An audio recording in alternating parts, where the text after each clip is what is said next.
Welcome to the Diverse Minds podcast, where we give you the tips, tools, and techniques you need to be a mentally healthy and inclusive leader. Each week, you'll hear about a variety of topics linked to mental health, well-being, and diversity that will enhance both your professional practice and personal well-being. Welcome to the 174th episode of the award-winning Diverse Minds podcast. And on today's episode, I'm going to be giving you a roundup of 2022 and my reflections from this incredibly challenging year. Now, as we know, the end of the Gregorian calendar is often a time for reflection for people, and I think it's an opportunity to look back as well as set the tone for the year ahead, whilst appreciating that we don't have control over many things. I think it can be a really useful exercise to celebrate all you've achieved and consider what you want to build on, and indeed what you want to leave behind. And that's not about resolutions and changing yourself, just having a period to reflect on. And this has been my 5th full year of business, which has really flown by. And it's quite astounding when I hear myself say that. But it's also been an incredibly challenging year for so many reasons. At the start of the year, I set a word to set the tone for the year ahead. And the word for 2022 was abundance. And I chose this word because I wanted an abundance of time, relaxation, joy, friendship, being able to read and write. It wasn't about the money. However, what I did have was an abundance of stress, overwhelm, and heartache. There were so many times where my insides felt pulverized by the weight of my emotions and global happenings. And for me, the only positive election result I feel was that of Lula in Brazil, which I know is not 100% perfect either, but I think given the global elections that were going on, one of the much more positive ones. And as with 2021, rarely did a week go by where I didn't hear about someone receiving a cancer diagnosis, people passing away unexpectedly, multiple other challenges people faced with their children, parents, ill health, walls cracking in the heat, you name it, it seemed to happen in 2022. And I think the biggest lesson that I've learned is often when we get what we strive for and when we put all our energy into something and we really want to achieve something, and our fixation in the West with goals, it often has unexpected effects. And for me, that's been buying a bigger house, which I know is an incredibly privileged position to be in, but it's something that's been on my list for such a long time.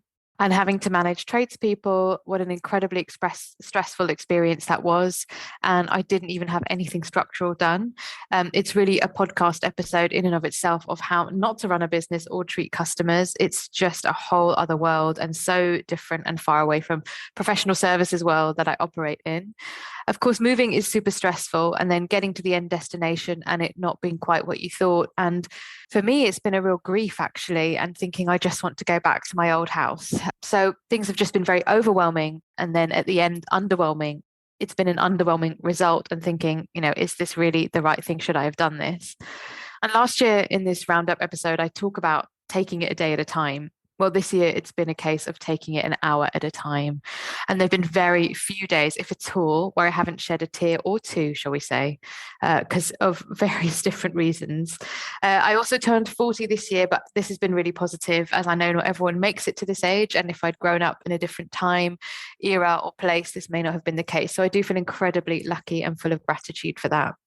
And going back to this idea of grief, I've been thinking a lot about grief, not just in terms of loss of people, but loss of what we were, thought we were, and processing the last 2 years plus. And grief does cover a wide range of experiences. We often think of grieving as grieving for someone close to you that may have passed on. But we've all felt grief at some point in our lives, and grief can be felt over the loss of a friendship, relationship, divorce, moving, switching jobs, changing faith, losing your faith, death of a pet, anticipating future loss and anxiety, and so much more. And grief can be defined as the conflicting feelings caused by the end of or change in a familiar pattern of behavior. And some experts call this kind of grief disenfranchised grief, which I actually think is a very helpful phrase.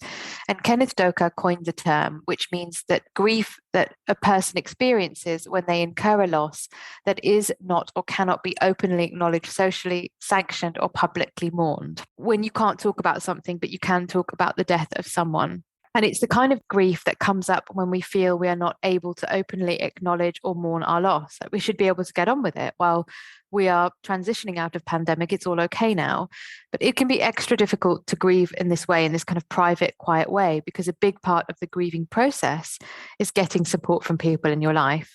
So disenfranchised grief can make you feel like you're really alone, which is definitely something and I think many other people have faced. So if you want to know more as well about turning your grief into fuel, please check out episode 118, Turning Grief into Fuel, with a wonderful hypnotherapist, Dipti Tate, and she brilliantly talks about this and her own lived experience of losing both her parents. And I really hope you're enjoying the content of this podcast so far. And if you want to keep up to date, then please join my bi-monthly newsletter. When you join my mailing list, you'll receive a copy of my ebook, The Mentally Healthy Leading Manager. And the link will be in the show notes, but here it is for you in case. It's bit.ly/MHLMEBKLNK. So I'm now going to go through some snapshots of the year, and it isn't as jam-packed as last year, actually, because what I tend to do is I tend to reflect back and see the differences. So I'll start off with January. So January was about taking time off. My Kickstart placement finally started after 9 months of paperwork and negotiating, etc., etc., etc. We were also privileged to Diverse Minds and Associates to be running the North East London Foundation NHS Trust coaching program for global majority leaders as part of their LEAP program. And that was brilliant. So it was a follow-on from their leadership program, and we were able to offer 3 times 1 hour coaching sessions to 25 staff members, with 3 sessions in between that I facilitated. And that was really brilliant, actually, to see people grow. And there were lots of promotions and people doing great stuff. And the theme for the podcast that month was how mental health and physical health interact. So do go and check them out. I'm going to give you a theme for each month, and do go and have a look if you'd like to. And then social media stats at the beginning of the year of 2022, LinkedIn was on 4,732, Twitter 1,731, Facebook likes 478, Facebook follows 520, and my email list was at 1,079. Then we went into February, and all good things seemed to come to an end. And this came to an end very rapidly. My lovely Kickstart person, Tarun Solanki, who was brilliant, he got another job very quickly because he was so good within 3 weeks. So I only got my Kickstart person, unfortunately, for 3 weeks, but congratulations to him and the time that he worked with me. He was brilliant, and I was very happy for him. And then I was busy arranging tradespeople for the house, making some time to listen to audiobooks. And I did a number of keynote talks on inclusive language, which seems to be very popular and is still the #1 blog 3 years on, about what inclusive language, 7 ways inclusive language can help us improve the workplace. And the theme for the podcast was sharing your story. So that month I had a number of brilliant guests talking about their story, what it meant, and how to share their story. Then in March, I did a number of keynote talks for International Women's Day for example, at the Royal Veterinary College, Imperial College London, and University of Sheffield. And the theme was about breaking the bias. So I talked a lot about, women, one size doesn't fit all, how we can break the bias. And you can check out the podcast episodes on that, because the theme for the podcast was breaking the bias. And I finally found some people to start work on the house for the things that needed doing. Then April, I took a pause in the business to oversee the work. And that's the other thing that's been really challenging, is when you take a pause in your business, you have the privilege of doing that because you can't really do that if you have a full-time paid job. But what it did mean is that it did set the business back. But what I did do was take part in the 30-day podcast challenge by the wonderful Lindsay Ann Gold. And this was to make sure that I was getting my podcast reach out there. And I have to say, it did really help. And again, listeners, if you enjoy this podcast, please, why not share it with people and colleagues you think would enjoy the show? And actually, I've got some annual stats about how you like to share my podcast. My podcast on Spotify is actually the top 10 most shared globally in the business category. And 38% of you, like to send a direct link to share my podcast, 36% via WhatsApp, 7% on Instagram, and 5% on text. So thank you for everyone who has shared to date. That's really, really lovely. And actually, I'm also in my business category on Spotify, top 10% of most followed podcasts. 14% of you who are listeners actually follow the podcast. So thank you so much. I also took part in a COVID clinical trial, the Moderna Spikevax. Really lucky to be part of that. So I was able to have a fourth jab on the 27th of April. And the theme for the podcast was music and mental health. And this was such a great series, actually, particularly my episode with Mike Kiss. What a lovely, lovely, lovely person, drum and bass DJ. And as many of you all know, I'm a huge drum and bass fan. So that was awesome. And he let us play one of his tracks. Also, Crystal Luke Worrell's episode. She is a music therapist, really beautifully explained everything, and also talks about her own culture as someone who is from Hong Kong and what that means in terms of her work and her approach and working with global majority families. Then in May, this was the first time I had done face-to-face training, and it was for ASOS for mental health first aid in 2 years. And I have to say, it was pretty overwhelming. I didn't necessarily find it easy. And it's interesting, isn't it? After all that time grappling with getting to terms with tech online, then going back face to face and thinking, sugar, how did I used to do this? Okay, it's a VGA cable. Is it USB cable? So yeah, there was a period of adjustment there. Moved house on the 21st of May and got through it. In fact, I had to move on a Saturday because things were just too intense. And I also decided in May that I wanted to do a TEDx talk. More on that in a minute. And the theme for the podcast was mental health challenges. So things like what do we do if people don't want help, maternal mental health, and certain specific stratas of society and mental health barriers and challenges they may face. In June, this was about unpacking and trying to get settled, which, even 6-7 months on, things are unpacked, but I don't know. It's interesting, isn't it? Like I said, what you think you want, then what you get, and how it all unfolds are really 3-4 quite different things. I had to pay for my some extra hosting for my website because the website has increased in terms of traffic and content, but particularly content, and that being the weekly podcast. And thank you, because I do average about 3,500 views and interactions with my website. So a huge thank you to people again sharing that. Most of you find me through Google, or you type in my name or type in inclusive language, and that's how people come across my website. So thank you for that. And the theme for the podcast was work-life balance. And I'm laughing because it's like, yeah, I've had to really use my own tips this year as well. And don't forget that links to my course, The Mentally Healthy Professional. And the link is in the show notes if you want to know more about that. And then July, I was able to I applied for TEDx talks, and the first one I applied for, I did actually secure, which was TEDx at Wolverhampton. But of course, you have to wait to announce it until the time is right, until the TEDx team let you know. So that was a really, really big highlight, because I've really grappled this year with visibility and hiding. So wanting to be visible, but also really wanting to hide. So it's an interesting dichotomy and having to battle through that. And the theme for the podcast was lived experiences and mental health, and perspectives on lived experiences. I had some great guests like the wonderful Maya Goodfellow, who you might see on BBC, and she talks about the news. She's an academic and also works in broadcasting, and she's written a fantastic book on the hostile environment for immigrants. So, her perspectives are so important right now. That's one episode. There are lots of other really exciting and interesting episodes around lived experiences and how to weave lived experience into the workplace. And then in August was my 40th birthday. And thinking about the abundance theme, I asked for no presents. And I did have a little gathering in my garden. So this is, part of the thing about the new house. It does have a really big garden. And indeed, I do like gardening, but I'm not particularly good at it. So I have to commit more time to that. And I said to people, please, no presents, just bring some food for people to share. And I had flowers in my house from the Saturday, the 13th of August, until mid-October. So if we want to talk about abundance, I definitely saw it there. And I stayed in a really beautiful treehouse in Derbyshire for 3 days, which was so lovely and peaceful. And for me, it was just what I wanted. I got to see, as part of, every year, and it's South Asian History Month, South Asian artists and events are happening around the country. And I never thought I would actually be able to see him, but I got to see Talvin Singh. So tabla player, you might know his music. He was really popular in the 90s. I believe he won a MOBO. He was touring, and it was really brilliant to see him, and, a really interesting set of classical Indian music and fusion and newer pieces of work. And the theme for the podcast was art and mental health, and indeed something I have taken on board. Sadly, I'm not artistic. I wish I could tell you, oh yes, I can pick up a paintbrush and paint a very beautiful picture. I can't, but I can But I am very into paper and paper craft. So I can do collages. I mean, anyone can do collages, right? Kids can do collages, but I don't think it matters. I think the thing is around directing your attention into something. So collage has been actually a really big theme and a saver.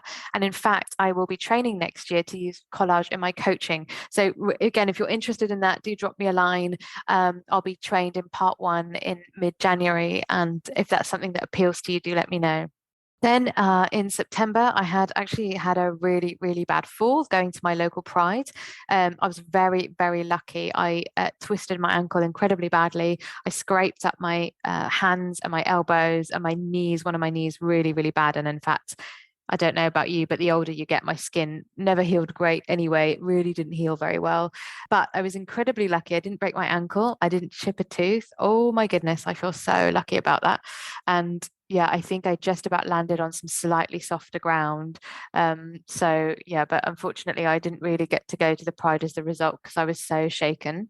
But I also was invited to run a wellbeing day for a local race equality charity.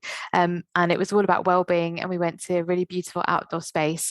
And I feel so lucky to have facilitated that because it's part of my corporate social responsibility strategy. But actually, I got so much out of it, which wasn't why I said yes. But again, I think if we think about abundance and reciprocity, that was definitely important.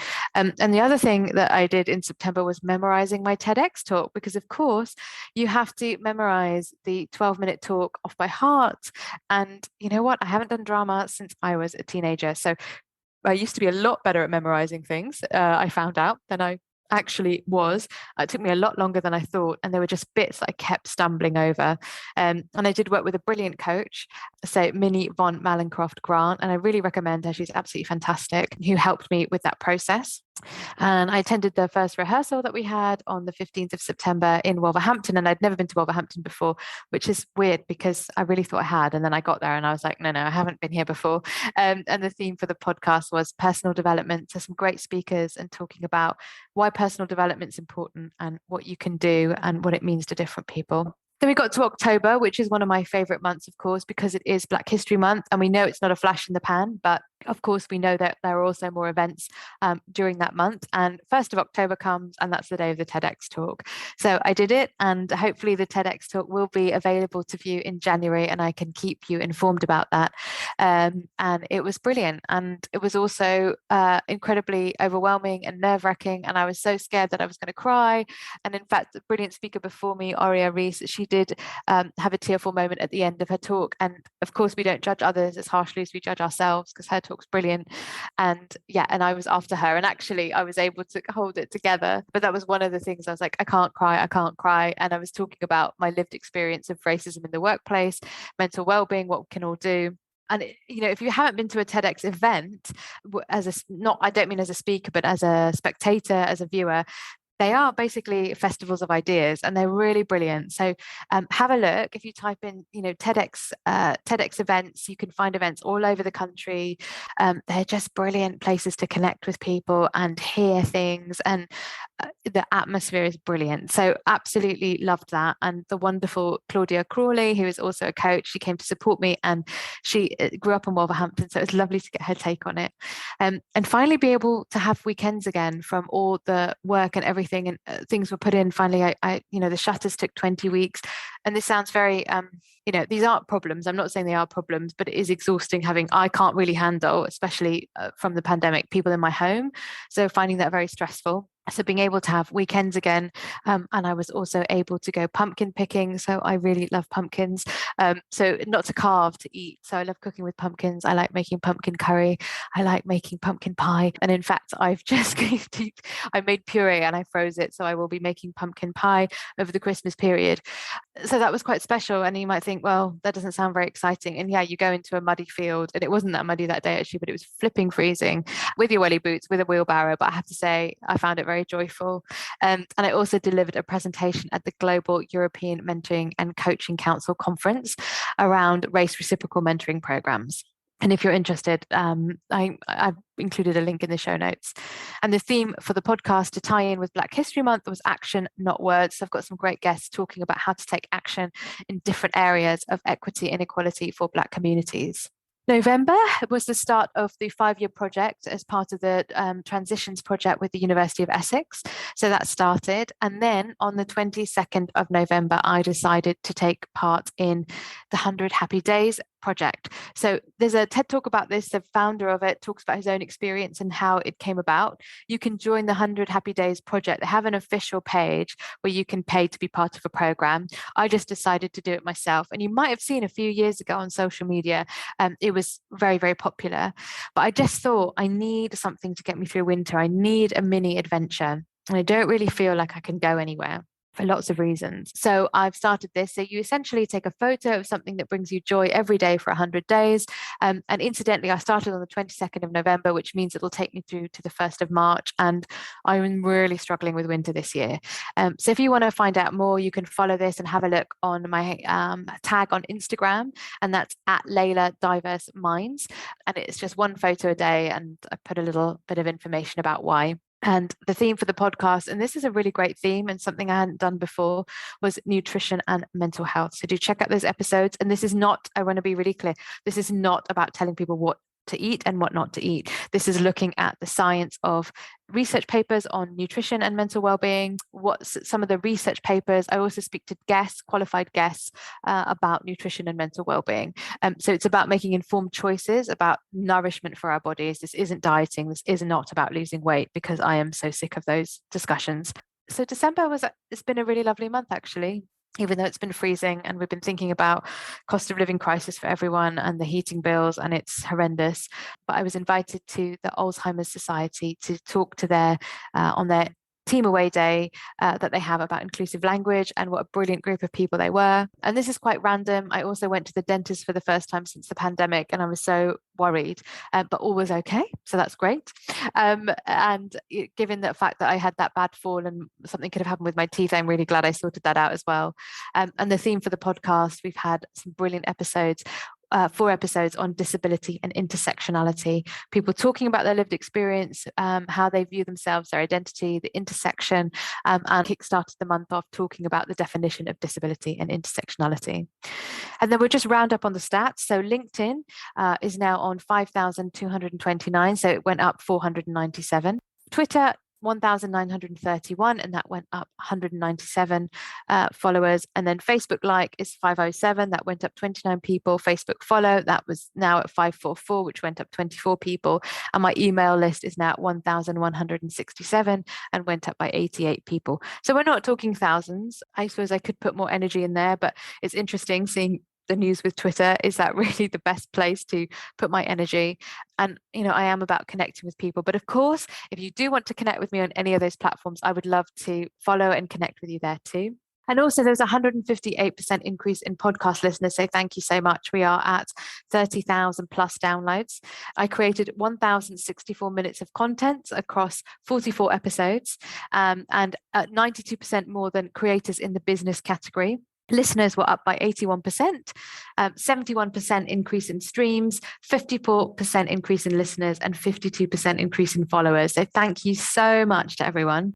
I keep going because people listen and find it valuable content, and I love hearing from people across the globe. So thank you so much. And that's the roundup of the year. It's just been really tough. And I could, I suppose I could really talk more and delve into it and cry my heart out, but I don't think that's going to be very useful for you. But just to say that my word for 2023 is going to be ease. And I really hope that it's going to be more positive for so many people. And all we can do is take it one moment at a time. But I do recognize, and I will recognize and acknowledge, that I've had an abundance of opportunities, especially getting my first TEDx talk that I applied for, connecting and meeting wonderful delegates face to face. Particularly, all that the training I do is brilliant, but I remember having a particularly small group when I was doing mental health training at ASOS, and the engagement and the openness and the connection that we had. So thank you so much. The flowers in my home from August to October, being in a very fortunate position to be able to buy when I did, and before things spiraled out of control. We don't know what the future holds. We don't know what any of our financial fortunes are really. But, I do feel incredibly fortunate for that. And also having community to support me and lots of people to listen, including business colleagues and long-standing friends, and being able to access support. So it's felt very raw sharing this with you, but I think it's important to highlight that we're all human, and I can't gloss over that. I also think that the 2019 me was a very different me to now in 2022 in this moment.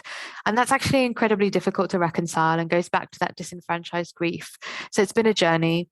Just wanted to say, let's not beat ourselves up. And I wish you much love, peace, and rest. And what are the lessons that you've learned this year? I'd love to hear from you about what 2022's taught you.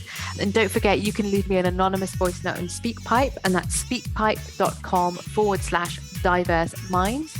And the link is also in the show notes. And please let me know if there's anything that I've spoken about that's resonated with you, that you want to hear more of on the podcast. I always have my podcast plan in advance, but this can be subject to a few tweaks. And if you enjoy the show and you're a listener, please write me a review on Apple Podcasts, Spotify, or wherever you listen to your podcast from. And once again, with my deepest gratitude and thanks, thank you for keeping me going and supporting me during this really tough year. And yes, here's to you, and connecting and learning as we go. Take care, everyone, and a very happy 2023. Thanks for listening to the Diverse Minds podcast. Don't forget to subscribe on Apple Podcasts, Spotify, or wherever you access your podcasts from. You can also connect with me on Facebook, Twitter, and LinkedIn. Tune into next week's episode of the podcast, where I'll bring you more insights on mental health and inclusion. Bye for now.